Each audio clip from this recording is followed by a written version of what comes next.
সেই প্রাচীন কাল থেকে ভারতীয় মহিলাদের টিপ বা বিন্দি পরার প্রচলন রয়েছে। হিন্দু শাস্ত্রে বলা হয়, বিবাহের পর লাল টিপ পরলে সংসারের সুখ সমৃদ্ধি বৃদ্ধি পায়। টিপ শুধু আমাদের সৌন্দর্য বৃদ্ধি করে না, এর একটা বিশেষ তাৎপর্য রয়েছে। মহিলাদের টিপ তাদের তৃতীয় নয়ন হিসাবে ভাবা হয়। টিপ যেই জায়গায় পরা হয়, অর্থাৎ আইব্রোর মাঝে কপালে, সেই জায়গাটা একটা স্পিরিচুয়াল সেন্টার পয়েন্ট, যেখানে জ্ঞান এবং শক্তি অর্থাৎ শিব বিরাজ করে। তাই ওই জায়গায় টিপ পরলে ডিভাইন কানেকশন তৈরি হয়।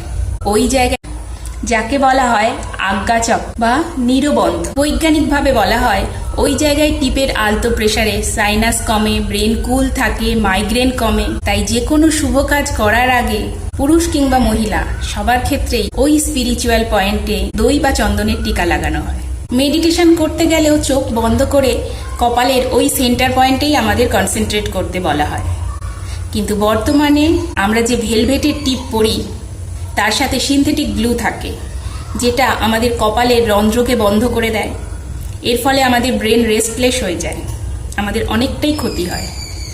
বিশেষ করে যারা সব সময় বড় ভেলভেটের টিপ পরে, তাই চেষ্টা করুন কুমকুম অথবা সিঁদুরের টিপ পরতে। সুস্থ থাকুন, সুন্দর থাকুন। টাটা।